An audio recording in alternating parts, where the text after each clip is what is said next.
Joseph, Editor-in-Chief of Modern Plastics India and Modern Plastics TV, Mr. Ansar and Mr.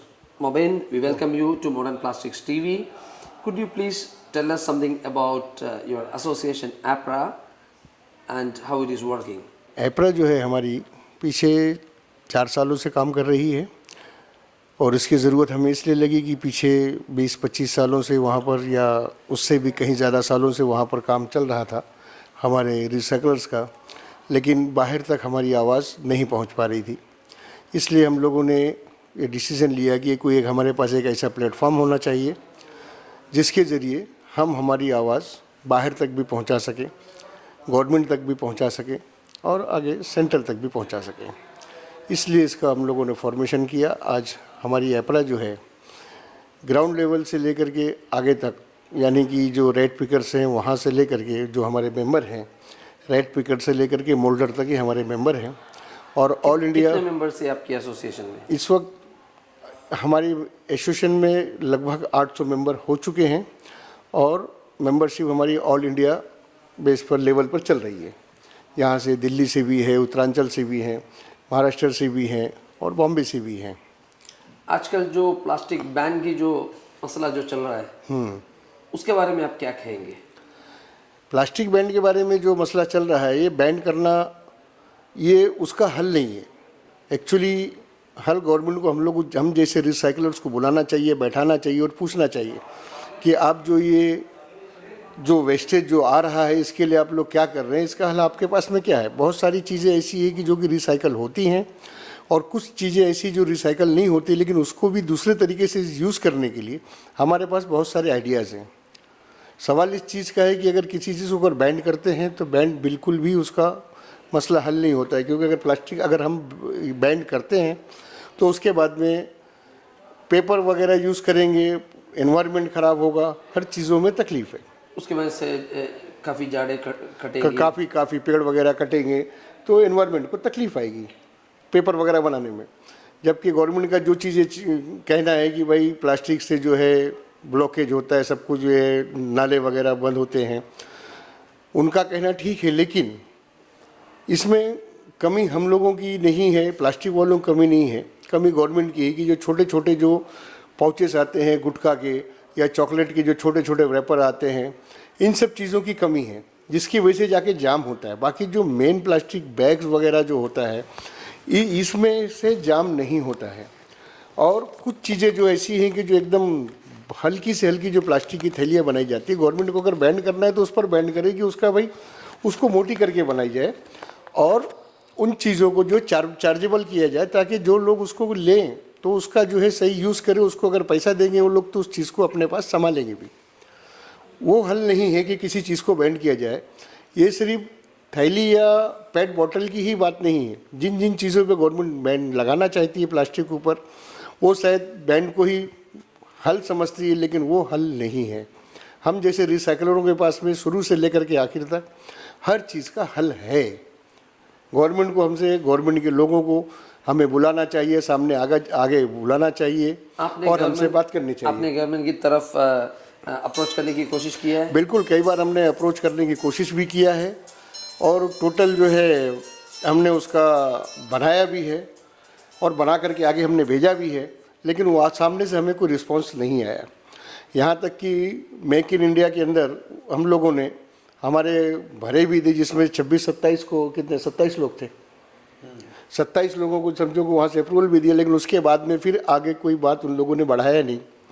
जिसमें कि हम लोगों ने ऐसा कहा था कि भाई कोई प्लास्टिक के लिए हमें एक ऐसा लैंड दी जाए जहाँ पर हमारे जैसे रिसाइकलर्स वहाँ बैठे, जहाँ पर हमें पावर की, पानी की, हर चीज़ की सुविधा दी जाए। तो हम लोग उसको किस तरह से करना है हम लोग उसको करके दिखाएंगे। आज रिसाइकलिंग के अंदर हर तरह की प्लास्टिक हमारे मार्केट में रिसाइकलिंग होती है।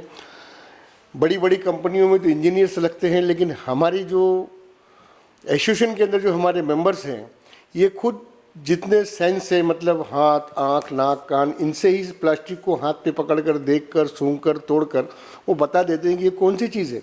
हमने एक बार आपके रिसाइकलिंग एरिया धारावी में आए थे, उस टाइम वो एक्सपर्टाइज हमको देखने मिला था कि लोग ऐसा हाथ में उठा के बोल देते हैं कि ये पीपी है, यस, ये एचडीपी है, ये एलडीपी है। लेकिन इसके लिए आप क्या क्या चैलेंजेस, लैंड के अलावा जो पावर की जो प्राइसेस है वो आपको तकलीफ देते हैं कि दिक्कत होता है उससे? बिल्कुल, उससे हमें बहुत ज़्यादा दिक्कत होती है। पावर, पानी, हर चीज़ में हमें दिक्कत होती है। टैक्सेशन में भी हमारे ऊपर ज़्यादा है। एक्चुअली क्या है कि आज हम लोग इतना बड़ा काम कर रहे हैं कि दुनिया का फेंका हुआ कचरा उसे हम उठाकर जमा करके रिसाइकलिंग करके वापस रीयूज़ उसको कर रहे हैं, जिसमें कि इंडियन इकोनॉमी में भी हम लोग का बहुत बड़ा योगदान है कि बाहर से इंपोर्ट प्लास्टिक नहीं करनी पड़ती है, या जो चीज़ फेंकी हुई है उसको फिर से हम यूज़ करते हैं। तो उसके अगेंस्ट में गवर्नमेंट से हमको सब्सिडी मिलनी चाहिए, पावर में भी और हर चीज़ में भी। जो लैंड वगैरह के लिए भी हमको फैसिलिटी मिलना चाहिए कि यहाँ पर एक हम अपना हब बना सकें, जिसके लिए हमने 650 एकड़ का डिमांड किया था कि हम वहाँ पर इतने बड़े उसके अंदर जो है टोटल सॉल्यूशन हम वहाँ पर रख सकते हैं हर चीज़ का। यानी जो भी वेस्ट आता है अगर वहाँ तक अगर हमको मिलता है, वहाँ तक हमको पहुँचता है, गवर्नमेंट से पावर और पानी की हर चीज़ की अगर हमको सहूलियत मिलती है, तो इस सारी चीज़ों को हम रिसाइकल करके दिखा देंगे। और कुछ चीज़ें जो ऐसी रिसाइकलिंग में नहीं होगी, तो आज अभी तो टेक्नोलॉजी आ गई है, उसको डामर में मिक्सिंग करके रोड वगैरह बना लेते हैं, और भी बहुत सारी चीज़ें जहाँ पर उसका यूज़ होता है। यानी कि प्लास्टिक एक ऐसी चीज़ है, जहाँ तक मेरी अपनी जानकारी है, कि उसमें कोई भी चीज़ ऐसी नहीं जो कि फेंकी जाए या उसको वेस्ट हो या कहीं जाकर के जमा होकर के इन्वायरमेंट को ख़राब करे। सवाल इस चीज़ का है कि उसके लिए हमें सपोर्ट चाहिए गवर्नमेंट की तरफ से। जो हमें अगर जितना ज़्यादा सपोर्ट मिलेगा उतना ज़्यादा हम उसको करेंगे। और बिना सपोर्ट की भी पीछे 50 साल धारावी ये एक बड़ा काम कर रही है। अगर धारावी में अगर ये रिसाइकलिंग या रिप्रोसेसिंग, अगर ये ग्राइंडिंग या रेड पिकिंग अगर ना हो, तो आज बॉम्बे जैसे छोटे बड़े सिटी की आप छोटी सी हाल समझ सकते हैं कि अगर ये चीज़ अगर हमारे यहाँ करके ना हो तो गवर्नमेंट के लिए कितनी बड़ी परेशानी होगी। ऐसे 100-200 डंपिंग ग्राउंड भी कम पड़ जाएंगे। मुंबई शहर के अंदर कितना अंदाजा कितना रेड पिकर्स होगी? अंदाजे के लिए देखा जाए अगर, तो हम उसके लिए इतना तो नहीं बता सकते, लेकिन ये समझिए कि हर गली हर मोहल्ले में रेड पिकर्स आपको मिलेंगे। और सारे सब बॉम्बे में जगह जगह कलेक्शन पॉइंट बने हुए, वहाँ से कलेक्ट होकर के लौट करके उसे धारावी आना है, जहाँ पर हम लोग आकर के उसको ग्राइंडिंग करने के बाद में आगे के सारे प्रोसेस उस पर हम करते हैं। काफ़ी लोग धारावी से शिफ्ट हो चुका है, उसकी कारण क्या है? गवर्नमेंट की पॉलिसी।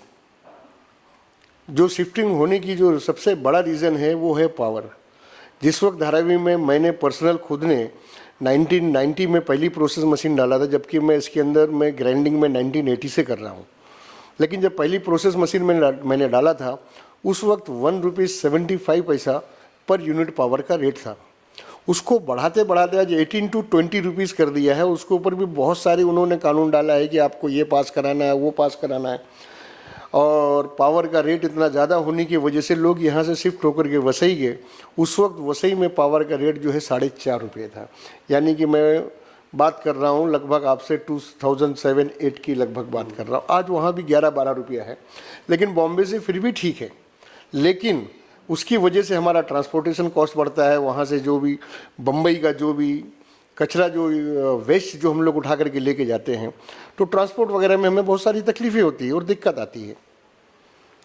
वही चीज़ अगर वो सहूलियत अगर हमें मिलती, या कहीं अगर पर्टिकुलर अगर जगह अगर कोई ऐसी मिलती जहाँ पर कि एक ही जगह पर रेड पिकर से लाने के कलेक्शन होने के बाद में सारे प्रोसेस अगर वहीं हो, जस्ट लाइक ग्राइंडिंग और रीप्रोसेसिंग, उसके आगे हो सके तो मोल्डिंग और उसके आगे जो भी चीज़ें हैं, तो वहाँ से सारी दिक्कतें ख़त्म हो सकती है।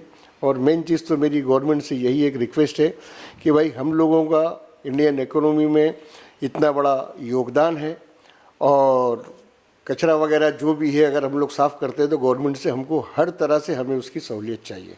Thank you so much mister Ansar. हमारे मॉडर्न प्लास्टिक्स टीवी में आने के लिए आपको बहुत बहुत शुक्रिया।